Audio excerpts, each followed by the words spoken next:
कभी ना कभी बदलेगा मौसम और मुझ पे भी होगी खुशियों की बारिश। ফাইনালি মডেল হয়ে নিজের ইচ্ছাটা পূরণ করেই ফেললাম। অনেক বেশি ইচ্ছা এবং স্বপ্ন ছিল কোন একটা কোম্পানির মডেল হব আর এখান থেকে ক্যারিয়ার জার্নিটা শুরু করব। তো কোন কোম্পানির মডেল হলাম আর কিভাবে তা সম্ভব হলো সবকিছু থাকছে আজকের এই ভিডিওতে। তো হ্যালো এভরিওয়ান, আসসালামু আলাইকুম, কি অবস্থা সবার, কেমন আছেন?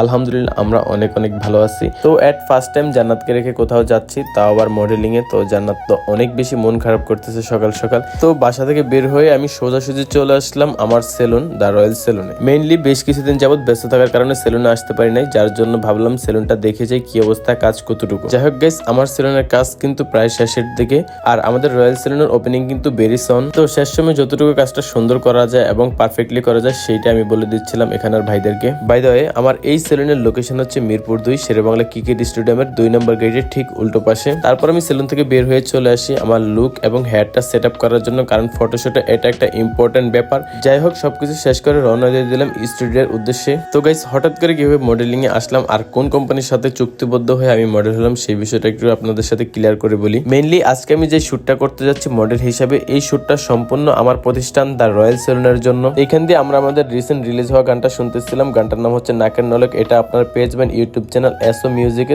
যারা যারা সম্পূর্ণ ভিডিওটা দেখতে চান আমাদের ইউটিউবে গিয়ে সার্চ করুন। যাই হোক, গান শুনতে শুনতে মিরপুর থেকে গুলশানে চলে আসলাম আর এখানে এসে ওভার ভাড়া দিচ্ছিলাম। আপনারা অনেকে মনে করেন হয়তো আমার গাড়ি আছে, এরকম কিছু না, আমি ওভারে চলাফেরা করি। স্টুডিওতে আসার পর আমার পার্সোনাল অ্যাসিস্ট্যান্ট আমার ড্রেস আপ গুলো ঠিক করে দিচ্ছিল। আরেকটা ব্যাপার জানলে খুবই অবাক হবেন যে আমার যে পার্সোনাল অ্যাসিস্ট্যান্টকে দেখতে পাচ্ছেন তার জন্য কোনো বেতন নেই, তাকে আমি কোনো প্রকারের বেতন দেই না। Guys, don't be serious, I just kidding. আমার পার্সোনাল অ্যাসিস্ট্যান্ট কতটা ভালো দেখতে পাচ্ছেন গাইজ, আমার চুলগুলো পর্যন্ত সে ঠিক করে দেয়।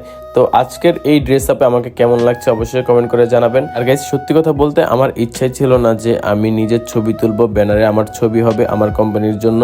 মূলত এইটা আমার করতে হয়েছে অভিজ্ঞতার পরামর্শ নিয়ে, যারা আমাদের সিনিয়র পার্সন ছিলেন সবার থেকে ভালো মন্দ পরামর্শ নিয়ে ফাইনালি এই ডিসিশনটা নেওয়া। এতক্ষণ তো অনেক কথাই শুনলেন, এবার মনের দুইটা কথা বলি।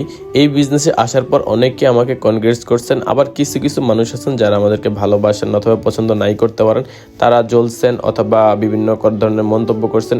যাই হোক না কেন, আপনাদেরকে একটা কথাই বলতে চাই, এই বয়সে এসে নিজের ইচ্ছা ও নিজের পরিশ্রমে এরকম একটা কাজ করা কিন্তু মুখের কথা নয়, একটা সাহসের ব্যাপার রয়েছে। অল্প বয়সে সাহস এবং ঝুঁকি নিয়ে অনেকে আগাতে চান না।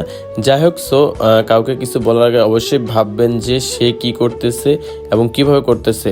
মানুষের লাইফ নিয়ে পড়ে না থেকে নিজের লাইফে পড়ে থেকে নিজের সময়টাকে কাজে লাগিয়ে আমি মনে করি যে বেটার কিছু করতে পারবেন। তো এই কথাবার্তাগুলো ছিল শুধুমাত্র যারা নিজের লাইফে সময় না দিয়ে অন্যের লাইফে পড়ে থেকে নানান ধরনের মন্তব্য করে যান তাদের জন্য। ফটোশুট করতে এসে এত বেশি কনফিউশনের মধ্যে ছিলাম, যার জন্য ভালোভাবে পৌঁছে দিতে পারতেছিলাম না, বারবার দেখিয়ে দিতে হচ্ছিল।